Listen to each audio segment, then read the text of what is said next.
Okay, now we start with a new topic that is a unit. Unit क्या होता है? जैसे अभी हमने पढ़ा कि भाई फिजिकल क्वांटिटीज क्या होती हैं। फिजिकल क्वांटिटीज दो होती हैं, फंडामेंटल एंड डिराइव्ड। और इन फिजिकल ये बहुत सारी फिजिकल क्वांटिटीज हो सकती हैं। जैसे अभी देखा कि मास होता है, लेंथ होता है, टाइम होता है, टेम्परेचर होता है, फोर्स होता है, एक्सेलरेशन होता है, वेलोसिटी होता है। तो इन फिजिकल क्वांटिटीज को मीजर करने के लिए हमें एक स्केल की जरूरत होती है। जैसे अगर हम लेंथ को मीजर करते हैं तो लेंथ को हम सेंटीमीटर में मीजर कर सकते हैं, मीटर में मीजर कर सकते हैं। यानी एक यूनिट, एक फिजिकल क्वांटिटी को मीजर करने के अलग अलग स्केल हो सकते हैं। अगर हम मास की बात करें तो मास को भाई केजी में भी आप मीजर कर सकते हो, ग्राम में मीजर कर सकते हो। 1 kg इक्वल्स टू 1000 ग्राम। तो दोनों का स्केल अलग अलग है, सेम स्केल नहीं है। यानी हम बोल सकते हैं कि एक फिजिकल क्वांटिटी के बहुत सारे स्केल हो सकते हैं।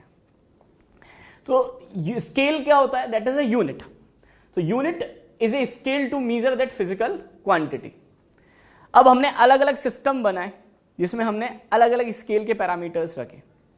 जनरली जो स्टैंडर्ड सिस्टम्स रहते हैं, दैट यूनिट सिस्टम, सबसे पहले आता है MKS, दूसरा होता है FPS, तीसरा होता है CGS। MKS सिस्टम में जो फर्स्ट टर्म है वो डिनोट करती है लेंथ को, सेकेंड टर्म डिनोट करती है मास को, और थर्ड टर्म डिनोट करती है टाइम को। जैसे MKS की बात करें तो M मींस मीटर, तो ये लेंथ को डिनोट कर रहा है। K इज किलोग्राम, ये मास को डिनोट कर रहा है। और S इज सेकेंड, ये टाइम को डिनोट कर रहा है। अगर हम FPS की बात करें तो इसमें हम लेंथ को लेते हैं फुट में, दैट इज फुट। P मास को हम लेते हैं पाउंड में, और टाइम को हम लेते हैं सेकंड में। इसी तरह से एक और यूनिट आती है दैट इज CGS, क्योंकि फर्स्ट टर्म किसको डिनोट कर रही है? लेंथ को। तो C यहां पर सेंटीमीटर को डिनोट कर रहा है, G यहां पर ग्राम को डिनोट कर रहा है, और S यहां पर सेकंड को डिनोट कर रहा है। तो फर्स्ट टर्म डिनोट करते हैं लेंथ, सेकंड करता है मास को, थर्ड करता है टाइम को। तो M for metre, kilogram, second, foot, pound, second, centimetre, gram, second. इसके अलावा एक और यूनिट होती है जिसको हम यूज करते हैं, that is SI unit. That is SI unit, international systems of unit. IIT JEE में हम 99% जिस यूनिट में हम फिजिकल क्वांटिटीज को यूज करेंगे वो SI यूनिट होते हैं। क्योंकि SI यूनिट की जरूरत क्यों पड़ी? क्योंकि यहां पर अगर आप देखोगे कि हर फिजिकल क्वांटिटी को आप जरूरी नहीं है कि इन 3 ही टर्म में रिप्रेजेंट कर सकें। कुछ ऐसी फिजिकल क्वांटिटी भी होती हैं जो इसके अलावा हमें कुछ टर्म्स की रिक्वायरमेंट होती है उनको रिप्रेजेंट करने के लिए। तो उसके लिए हम SI यूनिट का यूज करते हैं। SI मींस, अगर हम बात करें तो S stand for system and I stand for international. तो दैट इज इंटरनेशनल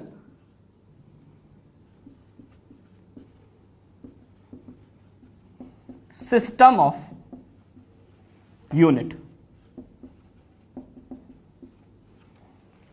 अब आते हैं SI यूनिट पर। SI यूनिट में हम अगर 7 फंडामेंटल क्वांटिटीज की बात करें तो सबसे पहले आते हैं मास पे। मास के अगर हम सिंबल की बात करेंगे तो मास के सिंबल को हम लिखते हैं kg में। अगले पॉइंट पर आते हैं लेंथ। SI यूनिट में हम लेंथ को मीजर करते हैं मीटर में, इसका सिंबल हम लिखेंगे m। अगले आते हैं टाइम पर। टाइम हम लेते हैं सेकंड में। नेक्स्ट आती है fundamental quantity is temperature. Temperature को हम SI यूनिट में लेते हैं केल्विन में। अच्छा, यहां पर हम एक कन्वर्जन भी देख सकते हैं कि भाई हम जनरली जो यूनिट फॉलो करते हैं टेम्परेचर की, वो केल्विन भी होती है, वो सेंटीग्रेड भी हो सकती है, वो फ़ारेनहाइट भी हो सकती है।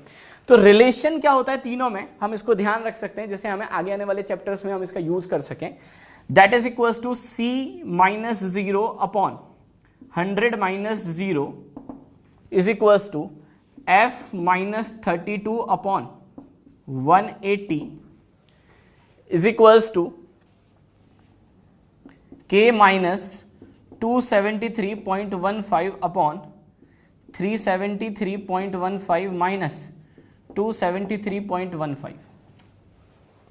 तो ये एक कन्वर्जन फॉर्मूला है जिससे हम सेंटीग्रेड से फ़ारेनहाइट में कन्वर्ट कर सकते हैं, फ़ारेनहाइट से केल्विन में कन्वर्ट कर सकते हैं, या सेंटीग्रेड से डायरेक्टली हम किस में कन्वर्ट कर सकते हैं, केल्विन में कन्वर्ट कर सकते हैं। नेक्स्ट पॉइंट पर आते हैं। तो मास हो गया, लेंथ हो गया, टाइम हो गया, टेम्परेचर हो गया। उसके बाद आते हैं हम इंटेंसिटी। इसको हम ल्यूमिनस इंटेंसिटी भी बोल सकते हैं। इसकी यूनिट होती है कैंडेला और इसको हम रिप्रेजेंट करते हैं CD से। Okay, now we come to the next fundamental quantity, electric current. अगर हम इलेक्ट्रिक करंट की बात कर रहे हैं और इसकी यूनिट की बात करते हैं, तो करंट को हम किस तरह से डिफाइन करते हैं? Current is defined as the flow of charge per unit time. The current is defined as the flow of charge per unit time. Current एक फंडामेंटल फिजिकल क्वांटिटी है और SI यूनिट में हम इसकी यूनिट लेते हैं एम्पियर और इसको हम डिनोट करते हैं सिंबल A से।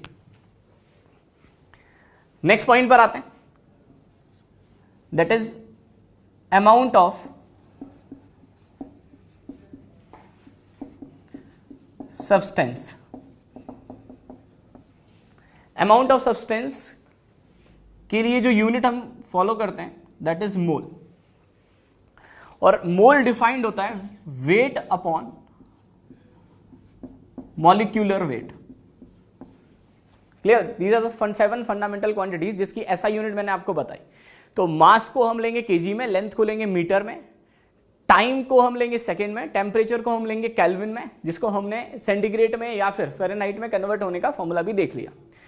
उसके बाद नेक्स्ट है इलेक्ट्रिक करंट। इलेक्ट्रिक करंट होता है I is equal to that is flow of charge per unit time, और इसकी SI यूनिट होती है एम्पियर। इसका सिंबल रहता है, हम इसको डिनोट करते हैं A से।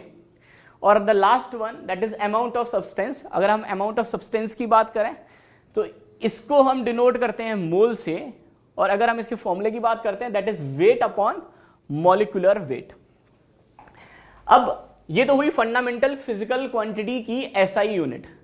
अब अगर मैं किसी भी डिराइव्ड फिजिकल क्वांटिटी की SI यूनिट निकालना चाहता हूं, फॉर एग्जांपल अगर हम बात करते हैं स्पीड की,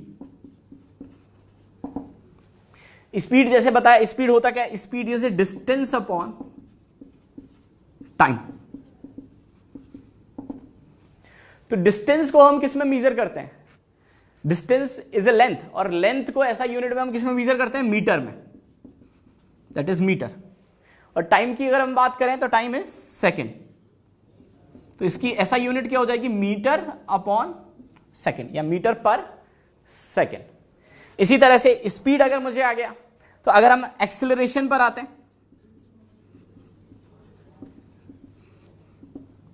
एक्सेलरेशन होता है change in velocity, that is final velocity minus initial velocity upon time interval, delta T. अच्छा, पहले आते हैं चेंज इन वेलोसिटी पर।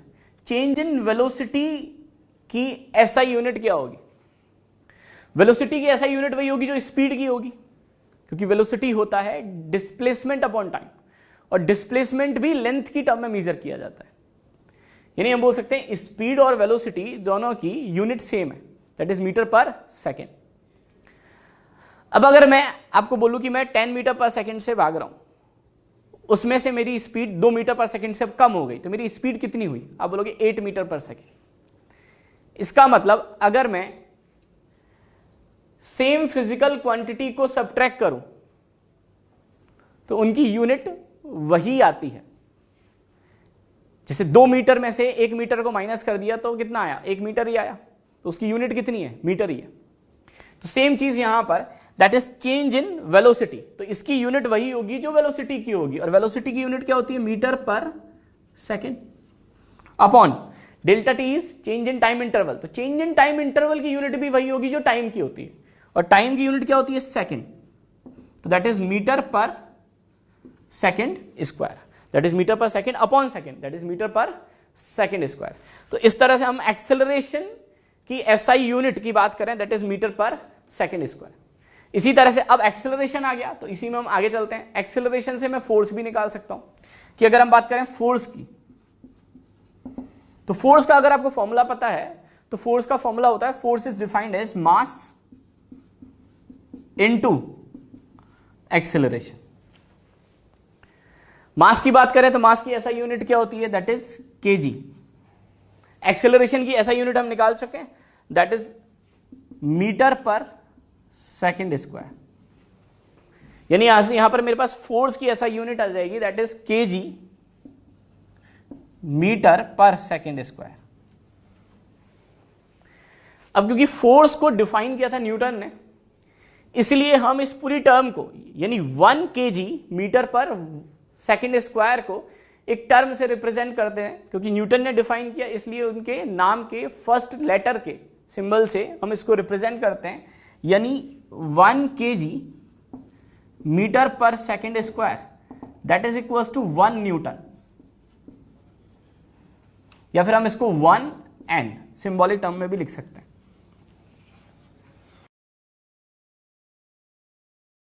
ओके स्टूडेंट, तो जैसा कि हमें थोड़ा सा आइडिया हो गया कि भाई फिजिकल फंडामेंटल फिजिकल क्वांटिटी क्या होती है या डिराइव्ड फिजिकल क्वांटिटी क्या होती है। तो डिराइव्ड फिजिकल क्वांटिटी वो क्वांटिटी होती है जिनको हम फंडामेंटल फिजिकल क्वांटिटी की टर्म में रिप्रेजेंट कर सकते हैं।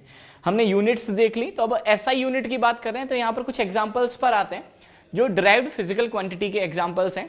इनकी यूनिट हमें कैलकुलेट करनी है, तो सबसे बेसिक सबसे पहले स्टार्ट करते हैं मोमेंटम से। तो मोमेंटम को हम कैसे डिफाइन करते हैं, momentum is defined as mass into velocity. Formula कहां से आया उसके बारे में हम नहीं सोच रहे हैं, अभी हमारा मेन कंसंट्रेशन है कि हम इनकी यूनिट कैलकुलेट करें।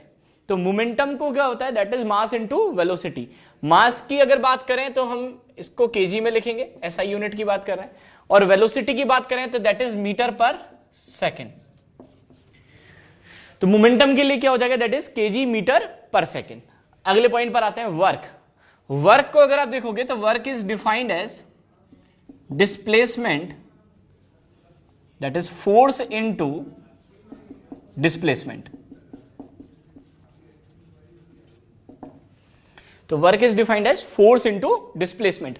फोर्स की बात करें तो फोर्स की यूनिट होती है KG metre per second square into displacement. Displacement की यूनिट होती है मीटर, लेंथ है, तो ये बनेगा आपके पास KG metre square upon second square, that is KG metre square upon second square. और KG metre per second square को मैं और क्या लिख सकता हूं, दैट इज न्यूटन। तो इसको हम न्यूटन इंटू मीटर भी लिख सकते हैं। क्लियर है? और न्यूटन इंटू मीटर, और न्यूटन इंटू मीटर को हम और क्या बोल सकते हैं, that is equals two joule. अगले पॉइंट पर आते हैं एनर्जी पर। एनर्जी को हम क्या बोल सकते हैं, एनर्जी अलग अलग होती है। एनर्जी पोटेंशियल एनर्जी भी होती है, एनर्जी काइनेटिक एनर्जी भी हो सकती है, पोटेंशियल एनर्जी भी अलग अलग होती है। जिसे हम आगे जाके पढ़ेंगे, gravitational potential energy, electrostatic charges की वजह से electrostatic potential energy, magnetic energy. Clear है? तो हम एनर्जी की बात कर रहे हैं। थर्मल एनर्जी भी हो सकती है। तो अगर हम एनर्जी की बात करें तो जैसे हमें काइनेटिक एनर्जी का फॉर्मूला हमने पढ़ा रहता है, तो काइनेटिक एनर्जी का फॉर्मूला क्या होता है, that is half M V square. अब मैं इसकी यूनिट निकाल रहा हूं, हाफ एक मैथमेटिकल टर्म है, रेशियो है, इसकी कोई यूनिट नहीं है, तो ये यूनिटलेस क्वांटिटी है, नंबर है। एम इज मास, मास की हो जाएगी that is KG, into V is velocity, velocity हो जाएगा that is metre per second, और इसका स्क्वायर है। तो ये आपके पास क्या बनेगा, that is KG metre square upon second square. यानी एनर्जी की यूनिट भी अगर आप देखोगे तो ये आ रहा है आपके पास KG metre square upon second square. और अगर आप वर्क की यूनिट देखोगे तो ये भी कितना आ रहा है, KG metre square upon second square. तो मैं ऐसे बोल सकता हूं क्या, क्योंकि वर्क एक अलग फिजिकल क्वांटिटी है, एनर्जी एक अलग फिजिकल क्वांटिटी है, दो अलग अलग फिजिकल क्वांटिटी की सेम यूनिट हो सकती है। दो अलग अलग फिजिकल क्वांटिटी की सेम यूनिट हो सकती है। वर्क एक अलग फिजिकल क्वांटिटी है, एनर्जी एक अलग फिजिकल क्वांटिटी है, लेकिन दोनों की यूनिट सेम है। अब अगले पॉइंट पर आते हैं, इसकी यूनिट क्या है, KG metre square upon second square, same as the work. तो इसको भी मैं न्यूटन इंटू मीटर लिख सकता हूं, और इसको भी हम जूल में रिप्रेजेंट करते हैं, तो दैट इज जूल। क्लियर है? अगले पॉइंट पर आते हैं, स्प्रिंग कांस्टेंट। स्प्रिंग कांस्टेंट क्या होता है, स्प्रिंग फोर्स को हम डिफाइन करते हैं, that is F is equal to K into X. F होता है spring force, F is spring force, K is spring constant, और एक्स होता है एलोंगेशन, ऐसे समझ सकते हो, है ना। या फिर अभी तो ये समझ लो ये लेंथ है, एक्स किसको रिप्रेजेंट कर रहा है, लेंथ को रिप्रेजेंट कर रहा है। तो अगर मुझे स्प्रिंग कांस्टेंट की यूनिट निकालनी है, के की यूनिट निकालनी है, तो ये हो जाएगा आपके पास एफ बाय एक्स। फोर्स की unit is newton, X is metre, तो न्यूटन अपॉन मीटर। इसको मैं ऐसे भी लिख सकता हूं, न्यूटन की अगर मैं यूनिट लिखूं that is KG metre per second square upon metre. ये कैंसिल आउट हो गया, तो ये आपके पास क्या आया, that is KG upon second square. अब अगले पॉइंट पर आते हैं, चार्ज पर। चार्ज की यूनिट निकालने के लिए हमें करंट का फॉर्मूला पता होता है ना। करंट का फॉर्मूला भी मैंने अभी लिखा कि करंट को हम कैसे डिफाइन करते हैं, current is flow of charge per unit time, that is amount of flow of charge per unit time. तो अगर मुझे चार्ज की यूनिट निकालनी है, चार्ज है, तो करंट को टाइम से मल्टीप्लाई कर दें, तो delta Q that is charge, अभी ऐसे समझ लेते हैं, that is charge is equals to current into time. Current की यूनिट की बात करें दैट इज एम्पियर, टाइम की बात करें दैट इज सेकेंड। तो अगर मैं चार्ज की यूनिट की बात कर रहा हूं तो ये आ रहा है मेरे पास एम्पियर सेकेंड, और एम्पियर सेकेंड को हम और क्या बोलते हैं, दैट इज कूलम।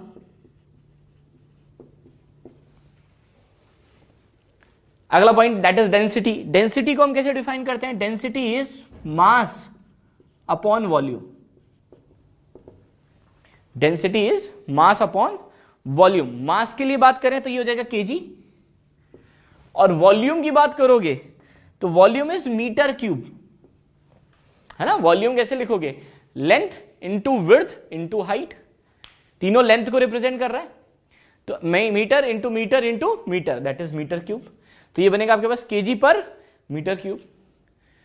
कुछ कन्वर्जन भी याद रख सकते हो, जैसे अगर मैं आपसे बात करूं कि भाई 1 KG per metre cube,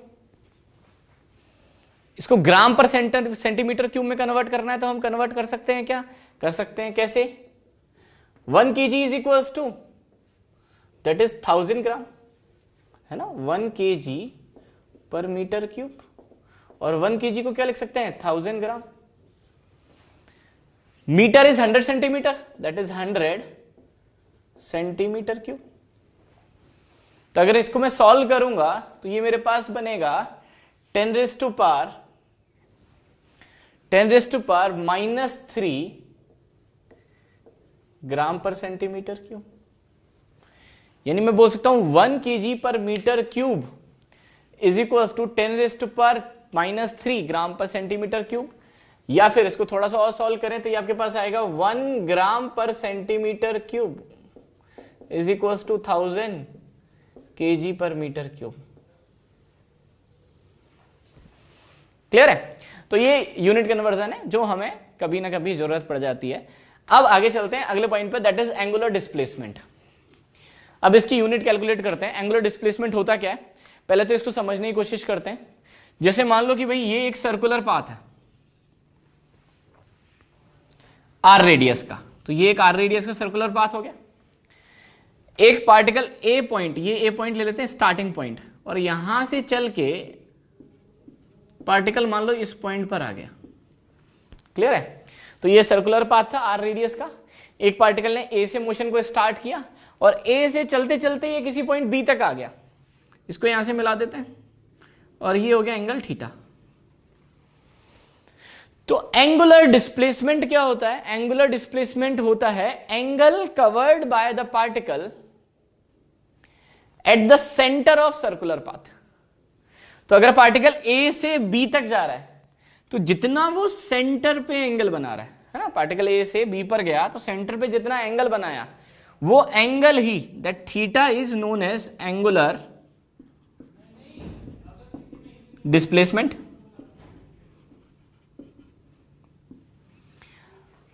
clear है। अब इसकी यूनिट कैसे निकालें? पहले तो इसकी बात करते हैं, एंगल को हम कैसे डिफाइन कर सकते हैं? भाई यही तो एंगुलर डिस्प्लेसमेंट है, तो मैं बोल सकता हूं ये एंगल ही एंगुलर डिस्प्लेसमेंट है। और एंगल को कैसे डिफाइन कर सकते हैं? That is arc length upon radius, that is arc length upon radius. और आर्क लेंथ मान लेते हैं ये एल है, that is L upon R. अब अगर आप ध्यान से देखो, लेंथ, ये भी लेंथ को रिप्रेजेंट कर रहा है और रेडियस भी लेंथ को रिप्रेजेंट कर रही है, तो that is metre upon metre. ये तो कैंसिल आउट हो गया। यानी अगर मैं बात करूं तो जो मेरे पास एंगल आ रहा है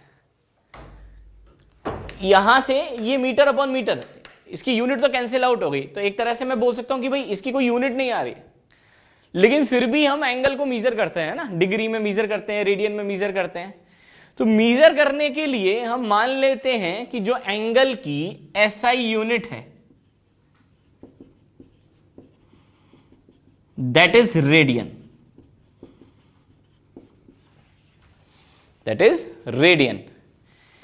एंड रेडियन और डिग्री में जो कन्वर्जन फॉर्मूला होता है दैट इज 180 डिग्री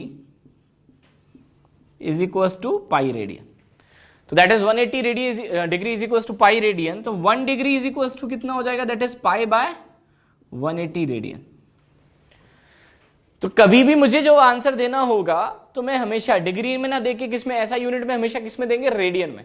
जैसे अगर मुझे 90 डिग्री निकालना है सपोज, तो मैं कैसे कैलकुलेट करूंगा? मैं बोलूंगा भाई 180 degree is equal to pi radian, then 90 degree will be pi by 180 into 90, that is pi by 2 radian. Clear है? तो इस तरीके से हम डिग्री को रेडियन में कन्वर्ट कर सकते हैं। Okay, now we comes to the more examples of derived physical quantity. जैसे यहां पर मैंने कुछ एग्जांपल्स और लिखे हैं। जैसे सबसे फर्स्ट से स्टार्ट करते हैं, स्ट्रेस। तो स्ट्रेस को हम कैसे डिफाइन करते हैं? Stress is force upon area. Clear? अच्छा, प्रेशर भी फोर्स अपॉन एरिया होता है। तो स्ट्रेस और प्रेशर में क्या डिफरेंस है उसके बारे में हमें बिल्कुल नहीं सोचना है, क्योंकि अभी हमारा मेन काम, जो मेन टारगेट है, वो यूनिट कैलकुलेट करना है। क्लियर है? तो मैं यहां पे फॉर्मूला मैंने लिख दिया, आपको गिवन होगा। तो stress is force upon area. Force की बात करें तो फोर्स की एसआई यूनिट होती है न्यूटन, और एरिया हो जाएगा दैट इज मीटर स्क्वायर, है ना। Area is length into width, तो metre into metre that is metre square. तो हम बोल सकते हैं that is newton upon metre square. Clear है? Newton upon metre square. Newton को भी अगर मैं चेंज करना चाहूं तो मैं लिख सकता हूं that is KG metre per second square into metre square. ये कैंसिल आउट हो गया। तो हम इसकी यूनिट और क्या बोल सकते हैं? That is KG second square into metre. अब अगले पॉइंट पर आते हैं, स्ट्रेन। स्ट्रेन क्या होता है? स्ट्रेन को हम डिफाइन करते हैं that is delta L by L. अब ये डेल्टा एल क्या है? Delta L is change in length and L is original length. तो delta L is change in length and L is original length. Clear है? अब change in length की unit क्या होगी? बिल्कुल सिंपल है। चेंज इन का मतलब final length minus initial length. जैसे मान लो फाइनल लेंथ है 5 मीटर, इनिशियल लेंथ थी 4 मीटर, तो 5 metre minus 4 metre is 1 metre. तो मैं ये बोल सकता हूं चेंज की यूनिट वही आती है जो ओरिजिनल क्वांटिटी की यूनिट होती है। क्लियर है? तो जो लेंथ की यूनिट होगी वही चेंज इन लेंथ की होगी। यानी इसकी यूनिट क्या होगी? मीटर अपॉन लेंथ की यूनिट मीटर, कैंसिल आउट हो गया। यानी स्ट्रेन एक कैसी क्वांटिटी है? स्ट्रेन एक यूनिटलेस क्वांटिटी है। तो strain is a unitless quantity.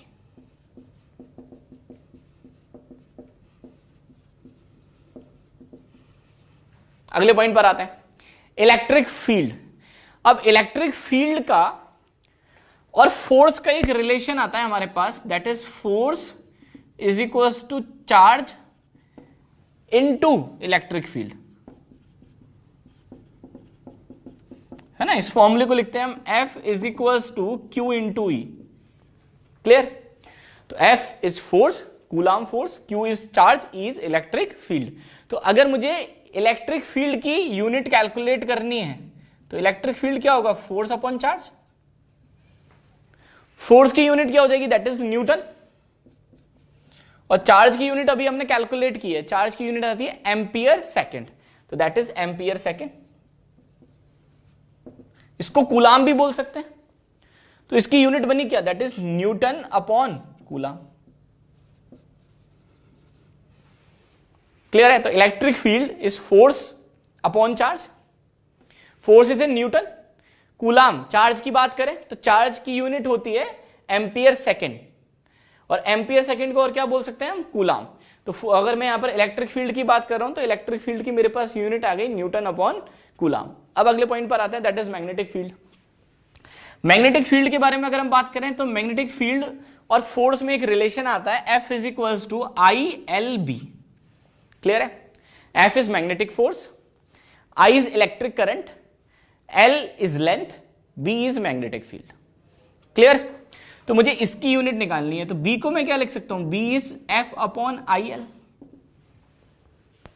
F is magnetic force, तो फोर्स की यूनिट हो जाएगी newton. I is electric current, current की बात करें तो एम्पियर, और L is length, that is metre. तो अगर मैं मैग्नेटिक फील्ड की यूनिट की बात कर रहा हूं तो मैग्नेटिक फील्ड की यूनिट हो जाएगी न्यूटन अपॉन एम्पियर मीटर। अगले पॉइंट पर आते हैं, that is gravitational constant. Gravitational constant क्या होता है, अगर दो मास पार्टिकल आपको दे रखे हैं, दैट इज M1 M2, दोनों के बीच की सेपरेशन है R, तो कोई भी मास पार्टिकल एक दूसरे पर अट्रैक्टिव फोर्स लगाता है जिसको हम ग्रेविटेशनल अट्रैक्टिव फोर्स बोलते हैं। और ग्रेविटेशनल फोर्स का हमारे पास फॉर्मूला आता है F is equal to G M1 M2 upon R square. F is gravitational force, M1 is mass of the first particle, M2 is mass of the second particle, and R is separation between the particle। Clear है। तो मैं यहां पर ये बोल सकता हूं M1 M2 तो मास को डिनोट कर रहे हैं, R इन दोनों के बीच की सेपरेशन यानी लेंथ को डिनोट कर रहा है, F फोर्स को डिनोट कर रहा है। तो आपको निकालना क्या है, आपको ग्रेविटेशनल कांस्टेंट की यूनिट निकालनी है। तो यहां से अगर मैं G को लिखूं तो मैं ऐसे लिख सकता हूं, G is equal to F R square upon M1 M2। Clear है। F is in newton, R square ये हो जाएगा मीटर स्क्वायर, है ना, लेंथ को रिप्रेजेंट कर रहा है, उसका स्क्वायर है तो मीटर स्क्वायर। मास kg, ये भी मास को रिप्रेजेंट कर रहा है तो kg, तो kg into kg is kg square. तो अगर मैं ग्रेविटेशनल कांस्टेंट की यूनिट की बात करूं तो इसकी यूनिट हो जाएगी newton metre square upon KG square. और इसको और चेंज करना चाहे तो हम कर सकते हैं ना, न्यूटन को हम हटा सकते हैं, न्यूटन को मैं क्या लिख सकता हूं, that is KG metre per second square into ये हुआ मीटर स्क्वायर, है ना, ये तो न्यूटन को लिखा हमने, ये हो गया newton into metre square upon KG square. यहां से सॉल्व करते हैं, kg की पावर 1 एक कैंसिल आउट हो गया, m to the power 1 m to the power 2, तो ये m टू द पावर 3 हो जाएगा यानी मीटर क्यूब हो जाएगा, that is metre cube upon kg second square. तो यहां से ग्रेविटेशनल कांस्टेंट की बात करें, बिल्कुल सिंपल सा है, ग्रेविटेशनल फोर्स होता है ये, हम आगे जाके जैसे ही ग्रेविटेशन चैप्टर पढ़ेंगे तो वहां हमें समझ में आ जाएगा। तो फॉर्मूले के बारे में बिल्कुल नहीं सोचना है, that F is equal to G M1 M2 upon R square. F is gravitational force, G is gravitational constant, M1 M2 mass को डिनोट करता है, R दोनों के बीच की सेपरेशन को डिनोट करता है। यहां से G निकाला, that is FR square upon M1 M2, बिल्कुल सिंपल है, जो सारी चीजें हम पढ़ चुके हैं उन्हीं वैल्यूज को बस पुट करना है। F इज इन फोर्स, ये आएगा न्यूटन में, R लेंथ है, मीटर स्क्वायर, R स्क्वायर है इसलिए, अपॉन मास का स्क्वायर केजी स्क्वायर।